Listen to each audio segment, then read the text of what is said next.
Greetings from Lake Lucy. Welcome back. Corn Cob Tuesday. I'm doing a Corn Cob Tuesday video. You know, I used to do these back in the day, and I stopped doing them. And I don't know why, because I have so many cobs, and I smoke them a good amount. I don't know. So maybe I'll get back into that a little bit. What subjects are we going to talk about, though?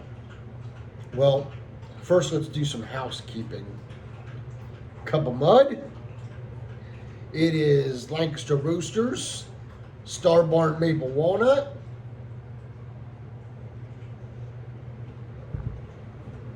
Yes, sir. The Missouri Meerschaum General, stained by Harriet Herfer, and as you can see, it's starting to color up right in here in the belly area, and a little bit on the top. I guess it's starting to show some wear. It should show some wear. I've smoked it so much that the amber stem is now dark, all gnawed up too, of course. I need to get a good regular stem for it. That'll happen eventually, I reckon. So let's see here. Today we're going to talk about some sports stuff. A lot of stuff has been going on here in the great city of Pittsburgh, the Steel City. Coach Tomlin has stepped away. Went through the process. Interviewed two people in person. They interviewed Mike McCarthy, which is a Yinzer, which means he's a Pittsburgh native, and also Flores from Minnesota. Brian Flores, I think his name is. They interviewed him in person. They interviewed Chris Shula and Nate something or other. They were both from the Rams organization virtually, and never invited them in for a personal interview. I guess they weren't. Mr. Rudy and Omar Khan wasn't overly impressed or something. I don't know, but anyway. And then they went on to name Mike McCarthy the next head coach of the Pittsburgh Steelers, which is exciting. He's only the fourth coach since 1969 to coach our team. Of course, we've gone, this is completely off of what we normally do. Oh, also, Galleth and Hogarth Rum Flake from 2020 is in the pipe. First off, Mike McCarthy is offensive minded, which Chuck Noll, Bill Cowher, also a Yinzer, Mike Tomlin, have all been defensive coordinators. And in fact, Coach Noll was 36 when he got hired, and Coach Cowher and Coach Tomlin were both 34 when they got hired. Mike McCarthy is 62. They signed him into a 5-year deal. Now he is naming his staff. He's brought in a new offensive line coach, which I think was really needed.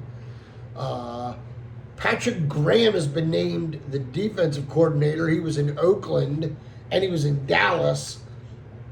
Vegas. He was done a decent job with what he had. I mean, he had one of the lowest budgeting defenses in Vegas, and he was midway down the pack with defense. So when he gets a hold of the roster that we have, it'll be interesting to see what happens with it. We'll see. Time will tell for sure.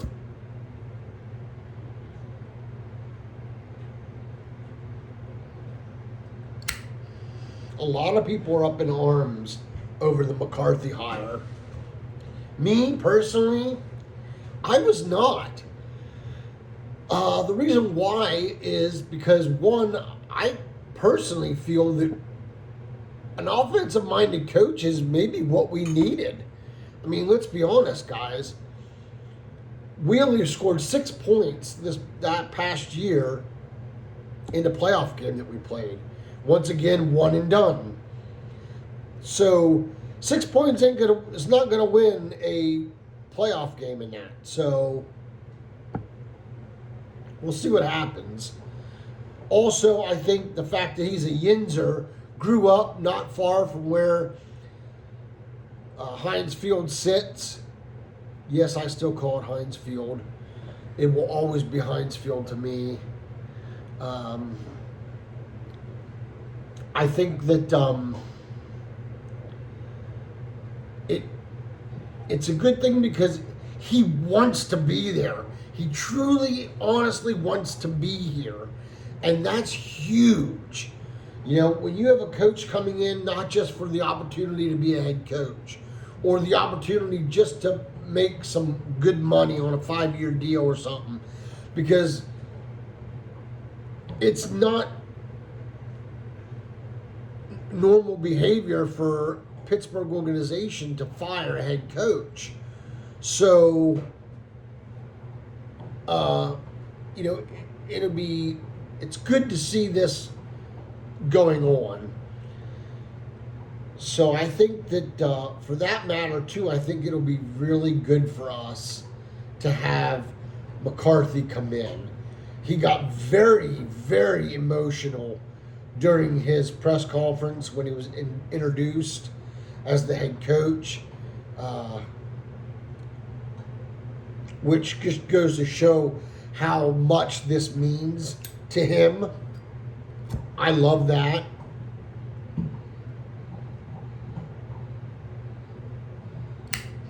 And let's be honest, folks. When Cowher won a Super Bowl for us, you know, he even said to win a Lombardi trophy is one thing, but to bring the Lombardi home to your hometown is a completely different animal. And not many coaches get to do that. So it'll be exciting to see if McCarthy can bring us home number 7 and separate us from the Patriots. Kind of hoping Seattle wins the Super Bowl because I don't want them to be at 7 and us be at 6 when it comes to Super Bowl wins. Just me.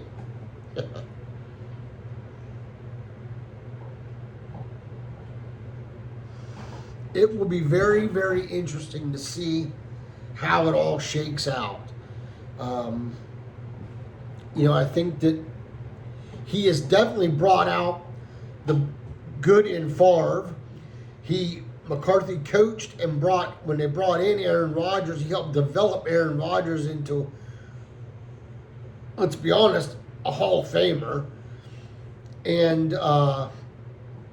Dak Prescott had some amazing stats. Probably some of the better stats of his career when McCarthy was there in the offense. So we'll see what happens.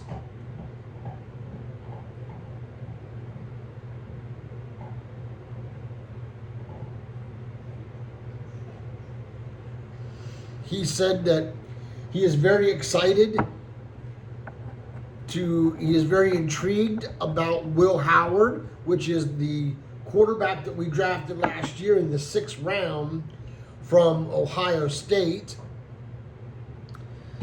And I have to say, that is what we want. I mean, we drafted him to be the next franchise quarterback, possibly. You're not going to know unless you play him. Tallman wouldn't play him. So he had a hand injury and then, you know, was put on the IR for a while and everything, and then, you know, didn't really get to play at all. Didn't get to take a snap at all. And I think that Tomlin, in my opinion, would rather stick with comfort would rather stick with the proven. And there were times during the year that it wouldn't have hurt to give Howard an opportunity during some of those games. And he just wouldn't do it. He did the same thing with Mason Rudolph. You know, Mason Rudolph is not a bad quarterback. He's not a great quarterback. He's not going to lead us to a Super Bowl. But coming out of Oklahoma State, where he came from, Mason came from, he had a lot of promise, I thought. And how much of that did we waste by not giving him an opportunity? You know, Ben not working with him. Ben Roethlisberger is very fond of Will Howard. Aaron Rodgers even said a lot of great things about Will Howard. So I'm really excited to see what this year's going to bring. I kind of hope that we don't draft a quarterback this year. At least not till the second or third round. Probably third round is where I would go with a QB. The reason why I would do that is because we need a receiver, we need some safeties, we need some defense, some DB. O-line is pretty good. Some depth would be good there on the offense and defensive line. Of course, Cam Hayward only has one more year on his contract. So where's that going to go? He's probably going to retire, I'm assuming. He's been beat up and he's run his course, I think. And so, you know, we need to fill that hole with somebody that's got some promise as well. So we'll see what happens, but I'm overall pretty excited about it. But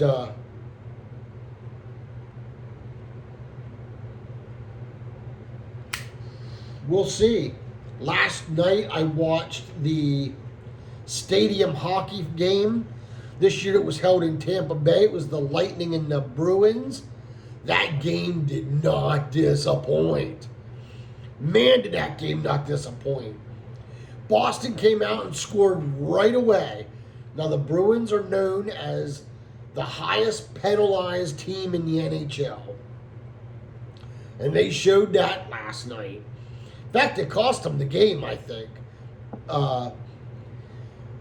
Tampa Bay won in a shootout. And the guy that scored the winning goal was none other than Jake Gensel, also in Pittsburgh, known as Shakin' Jake. I was happy to see him score the goal to win. Being a former Penguin and being a part of the 2017 Stanley Cup team, I thought that was pretty cool to see him score that. There were so many fights and so many penalties. At one time, Boston had 4 guys in the penalty box. Like, they had to bring in an extra chair so they could sit the guys down in the penalty box. It's insane. They were up 5-1 and blew it and lost 6-5 in the shutout. That to me, that's coaching. That's a coaching issue. You know, you got to tell these guys to either cool their tool or get used to losing, because you can't continuously put that kind of pressure on the goalie and not lose games. You just can't. It was so bad that even the goalies fought last night. That was crazy. One of the Lightning guys got down into the goalie, and the Bruins goaltender, I can't remember his last name, he smacked the guy from the Lightning in the head. That got the attention of the Lightning goalie. He started to skate out, and then the goalie from the Boston Bruins seen him skating out. He thought, okay, you want it? Let's go. And that's a very, very unusual. I think there's only been one other goalie fight since 2020. And I want to say it was Carolina and somebody else. So I thought that was really cool to see that. And they duked her out. It was awesome. That was a really, really cool fight to see. You just don't get to see that very often, so that was pretty neat. So that's it for this week's Cob Tuesday video. You guys enjoyed it. We're going to do some other stuff with Cob Tuesday.